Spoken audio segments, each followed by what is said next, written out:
Oh, le Vélib, c'est sympa.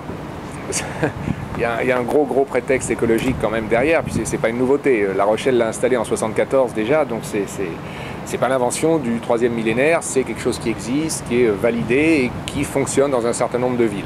Ensuite, c'est vrai que l'avoir fait dans Paris avec une échelle aussi importante, là il y a de la nouveauté. Ensuite, que ce soit une véritable alternative pratique au mode de transport carboné existant, je ne suis pas tout à fait certain. Je crois que certaines statistiques commencent à montrer que c'est beaucoup utilisé les week-ends, promenade en famille, beaucoup utilisé de façon un peu anecdotique par des gens qui l'essayent, qui l'utilisent une fois par mois, une fois par semaine, mais c'est déjà bien, c'est incontestable.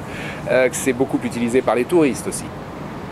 Maintenant, économiquement, c'est absolument indéfendable, puisque je crois que sur les 17 000 ou 18 000 vélos qui ont été mis en place, il y en a les 3/4 qui ont été soit vandalisés, soit qu'on retrouve à Casablanca au Maroc avec le Vélib comme à Paris, et qui sont passés par conteneur par le port de Marseille. Ça, c'est le premier problème. La contrainte économique qui, dans un contexte aujourd'hui de communication green, ne pose pas de problème, mais qui pose un problème quant à la viabilité, la pérennité du concept et sa duplication à d'autres grandes villes, ou sa généralisation. Le second problème, c'est est-ce que c'est vraiment écolo? Il y a une anecdote amusante, c'est Montmartre. Toutes les stations qui sont en haut de Montmartre sont vides.